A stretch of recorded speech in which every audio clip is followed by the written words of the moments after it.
Underway Shift Colors says if our O-line is not shored up, it's going to be a long Saturday. Don, that's been the overwhelming theme from Iowa fans over the past week. Concern about Spencer, no question, at quarterback, because obviously he threw 4 picks, didn't look comfortable much of the day. But a big part of that was the offensive line was not protecting Spencer. We're starting to see the youth really rear. We can always kind of ignore weaknesses when your team is winning, Don.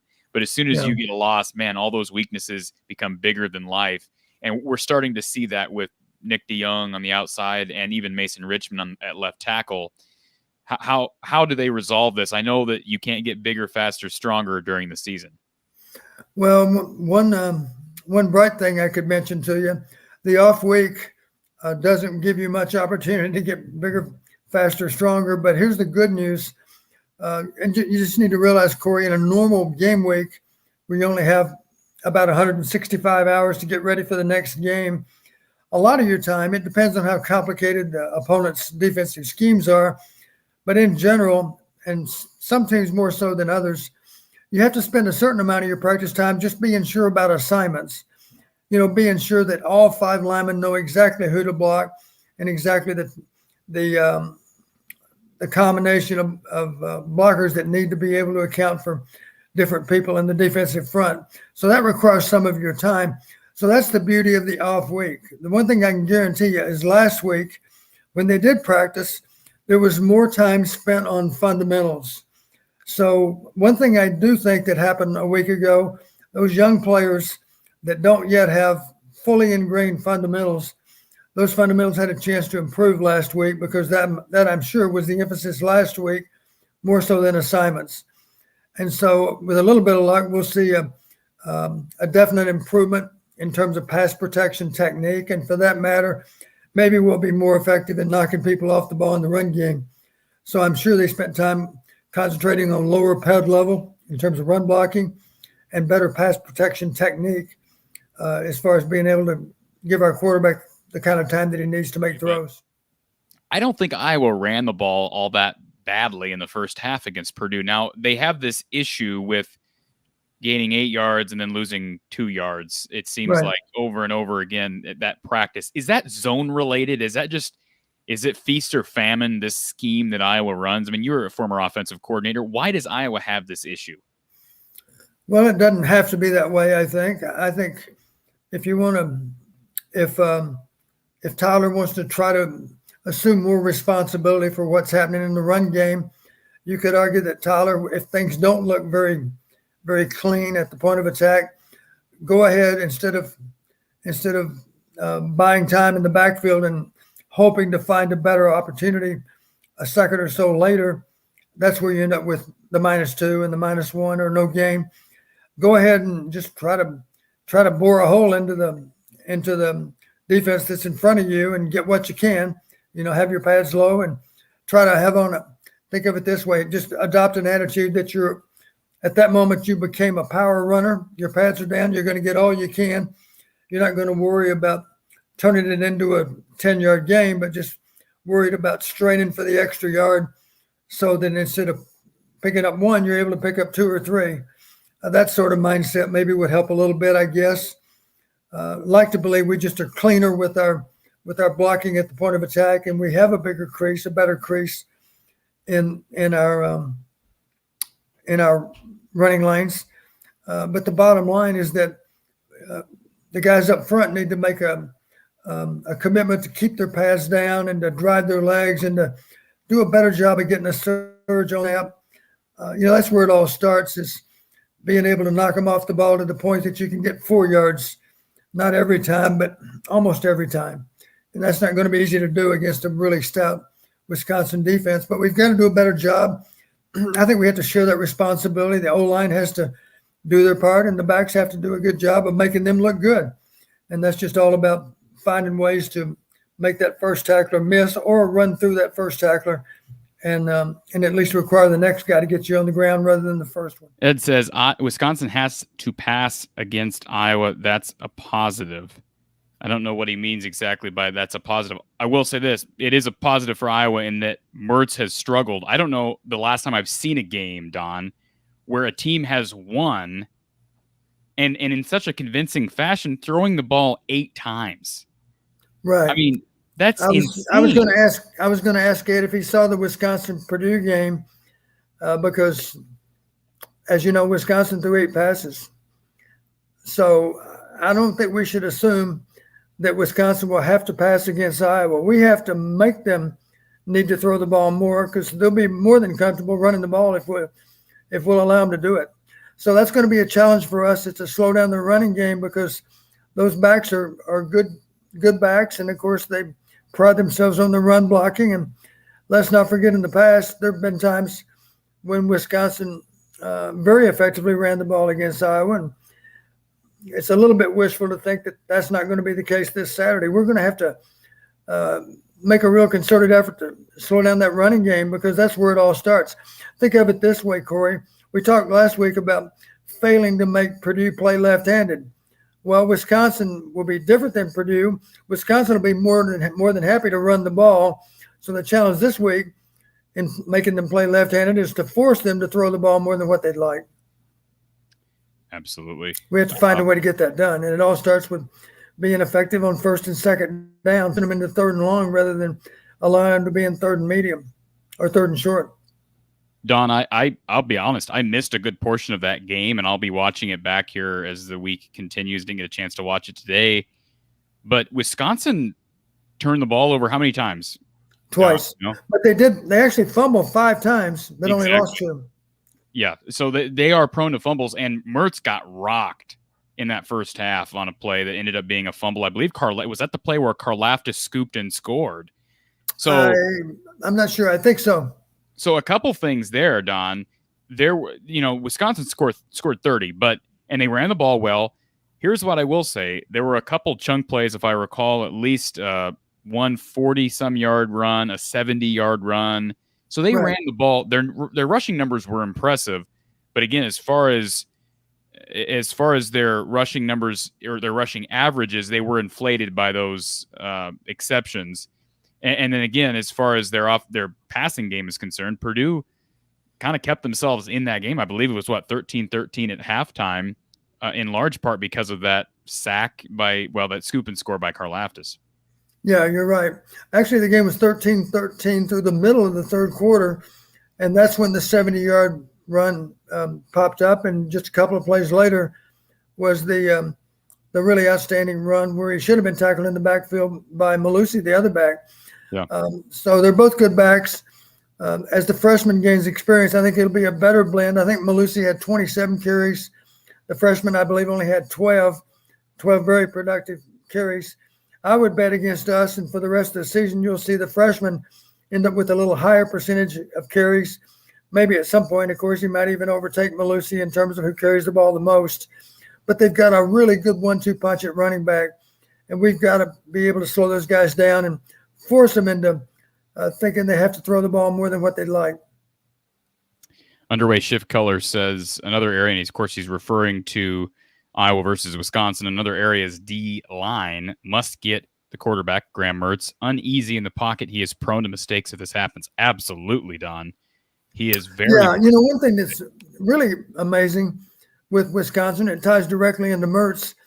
If I'm not mistaken, this graphic showed up during the Purdue game. At that point in time, at least, they had turned the ball over 6 times in the first 3 quarters of play, and amazingly enough, 9 times in the fourth quarter. And of course, a lot of those were interceptions. Thinking back to the Michigan game and Notre Dame game in particular, I guess. So you're right about one thing. The viewer's right, the listener's right. If you can put extra pressure on Mertz, up until now he hadn't handled it very well, and that might be a key to the game on Saturday. I will say this: if we don't win on turnovers against Wisconsin, it's going to be very difficult to win the game. Absolutely. And of course, Wisconsin, that would make sense simply because Wisconsin does play such a similar brand of football to Iowa. And we saw turnovers, like you said, Don, prove to be huge. Iowa, Purdue, and of course, Purdue, Wisconsin. Well, Corey, as you pointed out, against Purdue, Tyler, if I'm not mistaken, averaged 5.7 yards per carry against Purdue. Isn't that true? Well, I'd have to look it up. He certainly had a good average in that first half, but he didn't run much in the second. So that wouldn't shock me. Yeah, the thing that sticks in my mind, and I discussed this before, it may sound silly, but it's really true. Part of our problem against Purdue, our defense did a poor job of getting off the field, allowed Purdue to convert way too many critical downs. And as a result of that, they did a good job of time of possession. They certainly controlled the ball. Their offense was on the field a lot more than ours. And it may sound like an excuse, but there really is an element of truth to it. If an offense is not on the field for any length of time, it's hard for them to gain a rhythm to the game. And part of that blame has to lie with the offense, of course, because your job, if you want to be able to work yourself into a good rhythm, then obviously you got to make some first downs and be able to stay on the field. I don't know how many 8-play possessions we had against Purdue. There certainly weren't very many, 1 or 2 probably. But you're right, Don. I just looked it up here. It's 12 carries for Tyler against Purdue for 68 yards, an average of 5.7 a carry. And Kelly Martin averaged 3.8, which isn't great, but it's healthy. 6 carries for 23 yards. They ran the ball well against Purdue. Right. And for that matter, of course, if we weren't -3 on turnovers, then maybe we wouldn't be discussing our inability to run the ball better, because maybe it would have been good enough. All here. Thank you for calling Iowa at the voice of college football. Who's on the line? Well, I'll call myself Hawkeye John. Hawkeye John, how are you today? Great. How are you guys? We are doing fantastic. It's rare that we have a show on a Sunday evening, and I'm enjoying it. And we're previewing what I believe to be a very, very massive game this coming Saturday for Iowa. Well, I appreciate that. I think you're right to say that. There's been a lot of talk about last week, and we kind of forgot about what we're going to do here this next week. And Wisconsin, I found it kind of interesting that their defensive performance has yielded them the toughest run defense, I think, maybe in the nation. I was wondering what you guys might think about what Iowa's going to do in their rushing game to try to combat that. Don, you have any thoughts on that? I know you probably have some tape to watch this week before Saturday. Well, I do flash back on the times when we played a defense that simply looked almost impenetrable. Is that the right word? A defensive team that would give you a lot of problems in terms of being able to run the ball. The thing that comes to mind for me, you look at even more video to try to come up with some answers. And maybe as a result of them being so good at what they do, you end up with a smaller list of plays, but at least there are a small group of plays that you feel good about that can produce. And obviously, just to give you some random numbers, rather than coming up with 20 different running plays that can work, maybe you only come up with 8. But at least those 8 plays, you're going to get even more repetitions in preparation for the game with those plays that you do have great confidence in. And sometimes I've seen it work so that the smaller run list actually produces better numbers, in part because you probably got more repetitions in practice and you simply understood exactly why those were the best plays versus the next opponent. So you might see something like that happen.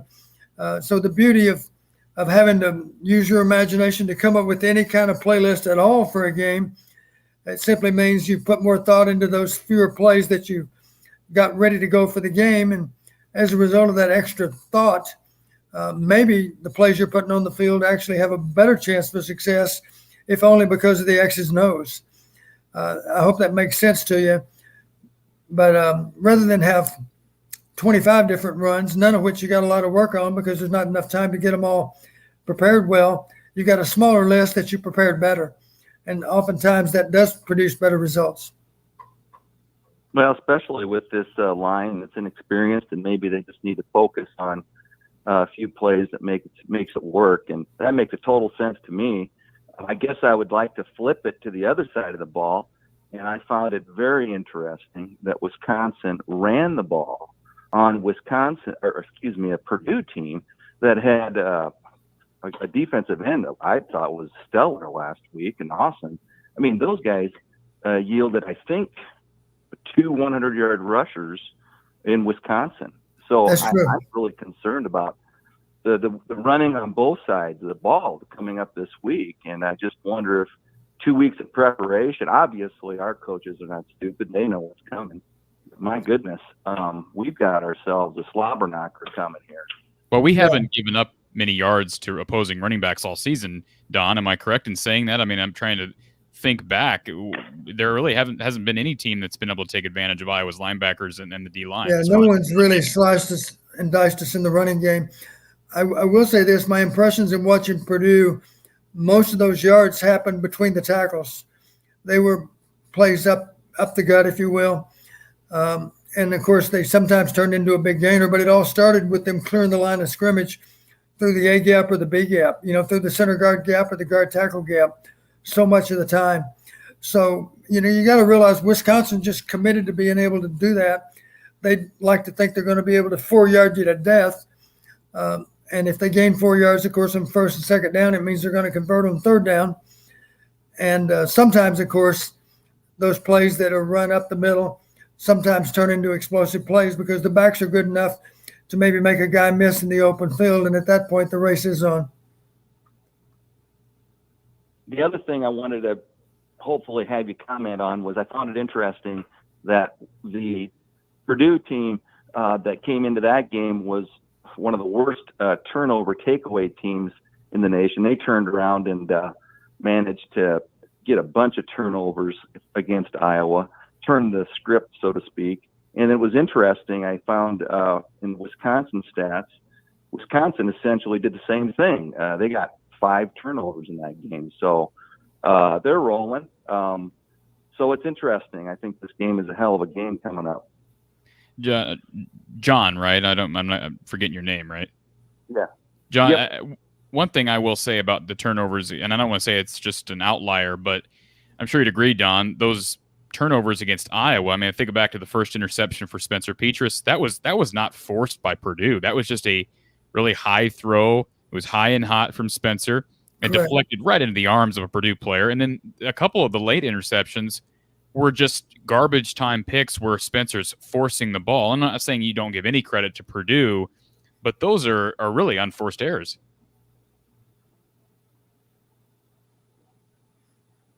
Yeah, you're right. 2 of the 4 interceptions, I'd say, were in that category.